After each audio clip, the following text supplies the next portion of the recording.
পশ্চিমবঙ্গে শিল্পায়নের পথে আরও একটি বড় পদক্ষেপ গ্রহণ করতে চলেছে রাজ্য সরকার, আর সেটা হতে চলেছে পুরুলিয়ার রঘুনাথপুরে। দীর্ঘদিন ধরেই জেলায় নতুন শিল্প ও কর্মসংস্থানের দাবিতে সরব ছিলেন স্থানীয় মানুষরা। এবার সেই প্রত্যাশা পূরণের লক্ষ্যে রঘুনাথপুরের ১ নম্বর ব্লকের দুর্মুট মৌজায় গড়ে উঠতে চলেছে একটি অত্যাধুনিক গ্রিনফিল্ড ইন্টিগ্রেটেড স্টিল প্রজেক্ট। প্রায় ৩,৬০০ কোটি টাকা বিনিয়োগে নির্মিত এই প্রকল্প ঘিরে ইতিমধ্যে শুরু হয়েছে প্রস্তুতি। প্রশাসনিক সূত্রে জানা গিয়েছে, আগামী ১৭ই আগস্ট প্রকল্পের শিলান্যাস অনুষ্ঠানে উপস্থিত থাকার কথা রয়েছে মুখ্যমন্ত্রী শুভেন্দু অধিকারীর। জানা গিয়েছে, পশ্চিমবঙ্গ শিল্প উন্নয়ন নিগমের কাছ থেকে ১৪৮ একর জমি নিয়ে এই বৃহৎ শিল্প প্রকল্প গড়ে তোলা হবে। শুধু একটি ইস্পাত কারখানা নয়, ভবিষ্যতে এর পাশাপাশি আরও কয়েকটি শিল্প ইউনিট গড়ে তোলার পরিকল্পনাও রয়েছে।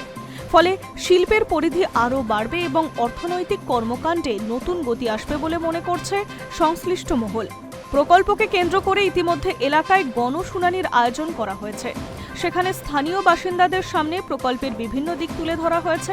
শিল্প সংস্থার প্রতিনিধিরা জানান, আধুনিক প্রযুক্তি নির্ভর এই কারখানায় পরিবেশগত সমস্ত নিয়ম মেনেই তৈরি করা হবে।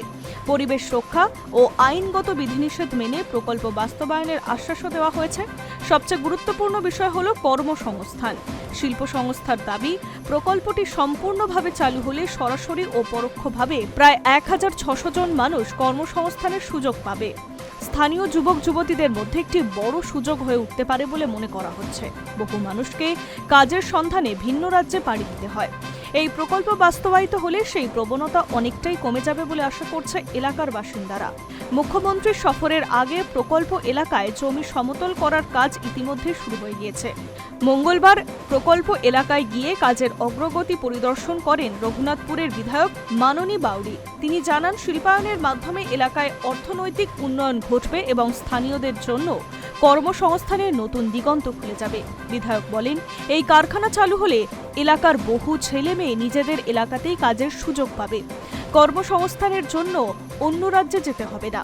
এটি শুধু একটি শিল্প প্রকল্প নয়, পুরুলিয়ার ভবিষ্যৎ উন্নয়নের অন্যতম ভিত্তি হয়ে উঠতে পারে। পাশাপাশি এই প্রকল্পের জন্য প্রধানমন্ত্রী নরেন্দ্র মোদী এবং মুখ্যমন্ত্রীকে ধন্যবাদ জানান। তিনি বলেন, অতীতে শিল্প স্থাপনের নামে বহু প্রতিশ্রুতি দেওয়া হলেও সব ক্ষেত্রে তা বাস্তবায়িত হয়নি। তবে বর্তমানে রাজ্যে শিল্প স্থাপনের কাজ দ্রুত এগোচ্ছে এবং আগামী দিনে আরও নতুন শিল্প আসবে বলে তিনি আশাবাদী। পুরুলিয়ার মতো অপেক্ষাকৃত অনুন্নত অঞ্চলে এই ধরনের বৃহৎ বিনিয়োগকে অত্যন্ত তাৎপর্যপূর্ণ বলে মনে করছে অর্থনৈতিক বিশেষজ্ঞরা। তাদের মতে, স্টিল প্রজেক্ট ঘিরে পরিবহন, ক্ষুদ্র ব্যবসা, পরিষেবা খাত এবং অন্যান্য আনুষঙ্গিক শিল্পের বিকাশ ঘটবে। ফলে শুধু ১,৬০০ কর্মসংস্থানই নয়, সামগ্রিক জেলার অর্থনীতিতেও ইতিবাচক প্রভাব পড়বে। Hi news network.